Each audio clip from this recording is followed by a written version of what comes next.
పసిపిల్లల్ని చెరువు దగ్గరికి తీసుకెళ్లి స్వయంగా నీళ్ళలోకి తోసేసి చంపేశాడు ఒక తండ్రి. ఎందుకో తెలుసా? పెంచే స్తోమత లేక. వినడానికి చాలా షాకింగ్ గా ఉంది కదూ. కానీ ఇది నిజంగా కామారెడ్డిలో జరిగిన దారుణం. ఆ తండ్రి పేరు ఇస్మాయిల్. అతనికి 3 ఆడపిల్లలు. పెద్ద పాప 8 ఏళ్ల వయసు, రెండో పాప 7 ఏళ్ల వయసు, మూడో పాప కేవలం 5 ఏళ్ల వయసు మాత్రమే.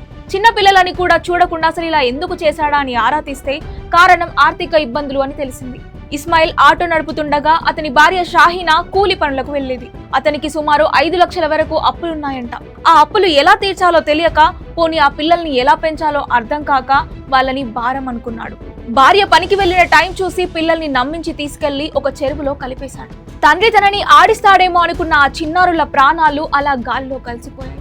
పోలీసులు అతన్ని అరెస్ట్ అయితే చేశారు, కానీ అప్పుల బాధ మనుషుల్ని ఇంత క్రూరంగా మారుస్తుందా అని అందరూ షాక్ అవుతున్నారు.